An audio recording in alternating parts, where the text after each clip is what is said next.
Why is this woman crying? Because she's just been sentenced to jail. Why was she put in jail?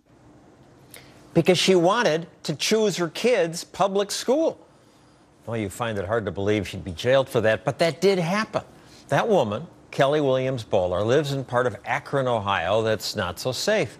Her father lives in a safer part of town, said to have better schools. So Kelly enrolled her daughters in schools in his neighborhood and told school officials that the kids lived at her dad's address. And they do. Sometimes they spend a lot of time with their grandfather because his neighborhood's safer. Grandparents are usually allowed to watch the children if something is wrong.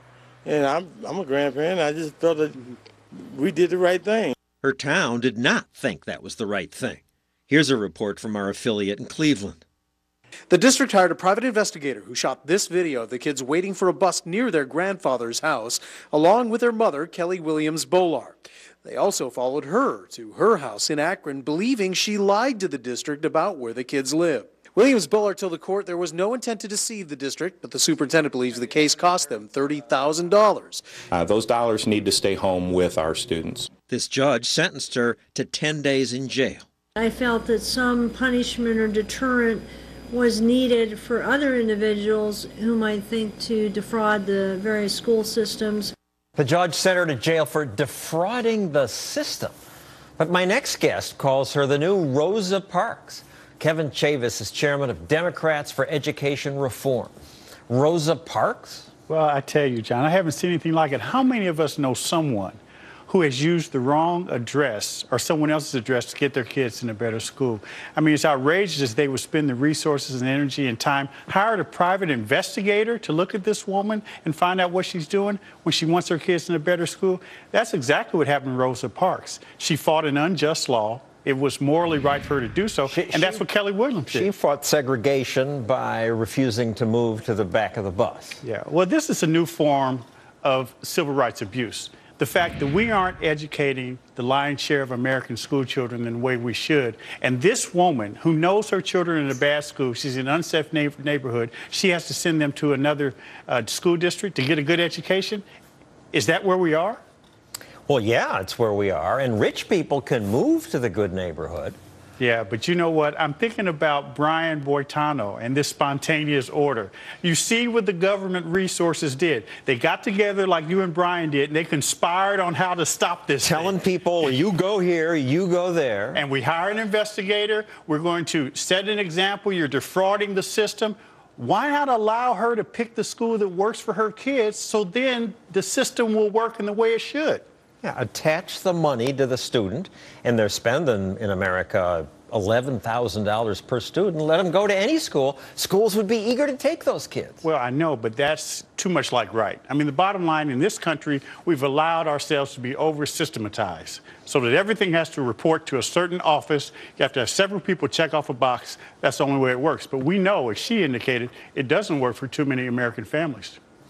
Now, she said, she was asked about this, I'm not Rosa Parks, I'm just a mom looking out for her kids. Well, that's the beauty of it. She wasn't, you could see by the tape, this woman was devastated at the thought that she was going to go to jail. She has a felony conviction, 9 days in jail.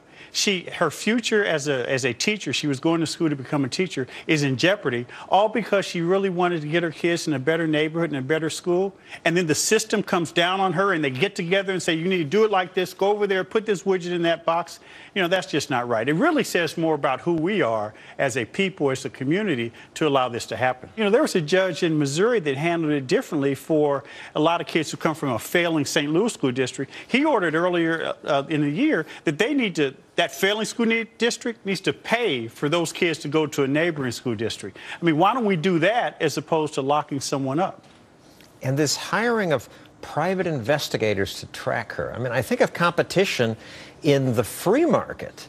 I can't imagine McDonald's using detectives to try to keep people from going to McDonald's. Yeah, you know, John, I love to hate bureaucracies. They can't help themselves. They will stumble all of themselves to keep you in line, to make sure that you adhere to this one-size-fits-all notion of how you educate children, where they go to school, how they do it. And it doesn't matter if the kids aren't learning. It doesn't matter if the environment isn't safe. It doesn't matter if it even doesn't make sense. They're going to make you be restricted in where you go, and then they're going to put all the weight of the government resources behind this idea of keeping you in line.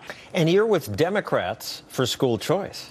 Well, I thought Democrats were against school choice. Well, I think more and more, you know, there's this notion that the people will lead the leaders.